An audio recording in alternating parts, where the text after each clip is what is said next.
Hello, what's going on? My name is Abdoulaye Cisse. I'm with Baba English Learning. I like to uplift my community by providing educational tools and resources for everyone. This channel is new, so be sure to like it, subscribe, and share it. All right, so there are some weird expressions in the English language.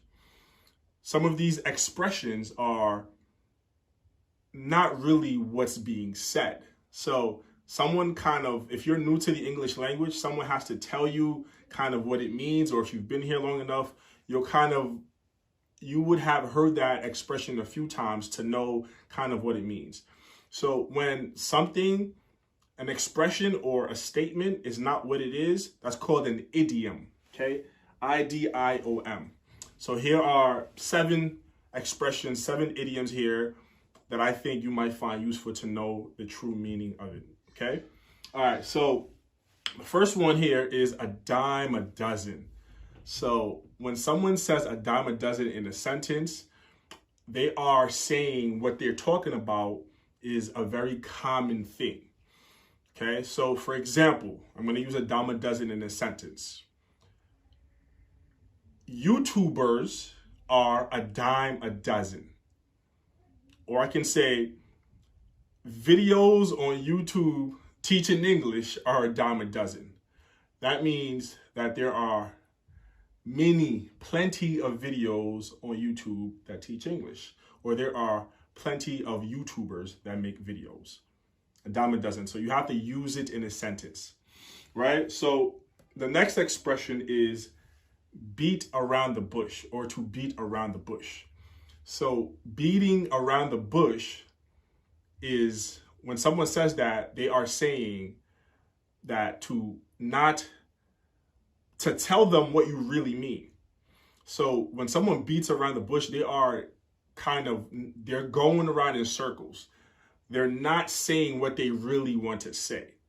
Okay, so that expression is to be used in a sentence. So if you know, I don't know, I'm just going to use this example.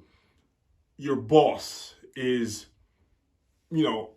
wants to tell you something, like you're fired or something like that, something very difficult like that.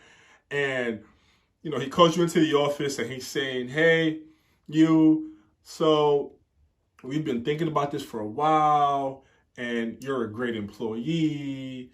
And he's just taking a very long time to get there. So that's beating around the bush. So just avoiding to say what you really, really want to say. All right, so the next here is bite the bullet. So biting the bullet is facing something, doing something that is very uncomfortable, but you're going to do it to get it over with, right? So, for example, biting the bullet in a sentence could be, I'm going to bite the bullet and tell my mom I'm going to drop out of school, right? So, it's to kind of just be brave enough to say something or to do something that, makes you a little nervous. So it's like, I guess if a bullet was coming at you and, you had to bite it, that'd be very scary and uncomfortable. But if you needed to do it to like save something, I don't know. That's probably kind of how the two connect. But again, it's just a weird expression. It's an idiom. Another weird English expression is breaking a leg or break a leg. So, right, that breaking a leg is an injury, right? In the real term or in the literal term. But as an expression and as an idiom, it means the complete opposite of an injury. It means when someone says break a leg, they mean good luck.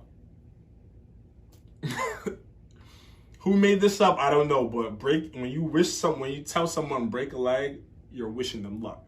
So let's say someone is going to go on stage to perform or going on a job interview or whatever. You say, hey, break a leg. That means good luck. So breaking a leg could be used in a sentence. Like you don't have to add any phrases before it or after. You can just say it by yourself, break a leg. Breaking the leg is the only one here that is the only example here that you can use alone. All the other ones, you kind of have to say something before it or after it. Next one is call it a day. So if I say I'm calling it a day, that means I probably had a very long day and like I'm done being productive, I'm done working, like I'm just gonna chill now, I'm gonna like lay down, watch TV and just relax. I'm done doing whatever it is that I was doing because I'm probably just exhausted. I'm calling it a day. All right, after this sentence, I'm gonna call it a day. All right, so cutting corners, the last expression on this list is taking a shortcut.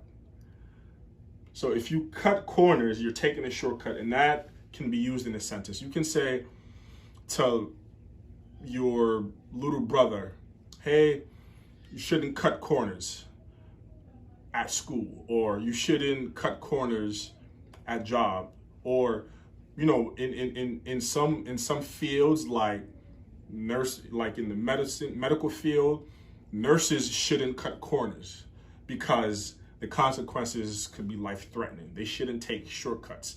They should just take the long way or take the stairs.